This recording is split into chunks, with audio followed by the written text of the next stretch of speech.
నమస్కారం. నా పేరు సూర్య. నేను చిట్యాల మున్సిపల్ లో అదే వాటిలో నివసిస్తాను. మీరు పాదయాత్ర చేస్తున్నారా? చూశాను. ఎక్కడికి ఏంటి అని వివరాలు తెలుసుకున్నామని వాళ్ళని అడగగా వాళ్ళు చెప్పింది ఏంటి అంటే మత్తు పదార్థాల నిషేధం కోసం రాచకొండాల నుంచి మొదలుకొని కన్యాకుమారి మరియు న్యూఢిల్లీ మొత్తం ఓన్లీ మత్తు పదార్థాల నిషేధం కోసం వాళ్ళు పాదయాత్ర చేస్తున్నారు. ఇది చూశాక ఎంతో గర్వించదగ్గ విషయం. ఎందుకు అంటే మత్తు పదార్థాలే నా జీవనంగా బతికి ఈ రోజులో వాటి నిషేధన కోసం వీళ్ళు చేసే ప్రయత్నం ఎంతో సంతోషాన్ని చూపిస్తుంది.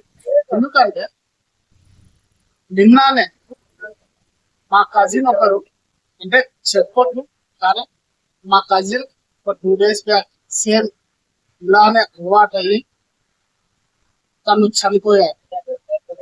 వాడు లేని నోటి ఎంతో బాధాకరం.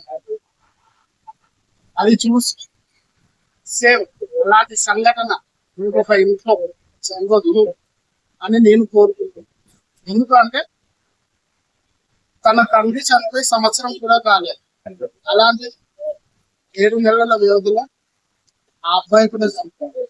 తండ్రి ఇప్పుడు తల్లి ఒంటరిదే, తండ్రి కొడుకు ఎవరో లేదు. అలాంటి బాధ ఎవ్వరి ఇంట్లో రావద్దని అనుకుంటూ మీరు చేసే ఈ యాత్ర విజయవంతం కావాలి. మీ ద్వారా కనీసం 1000 కాదు, ఒక్కరు స్ఫూర్తి చెందిన ఈ యాత్ర అయినట్టు అనుకుంటున్నాను. థ్యాంక్ యూ నాకు ఈ అవకాశం ఇచ్చింది.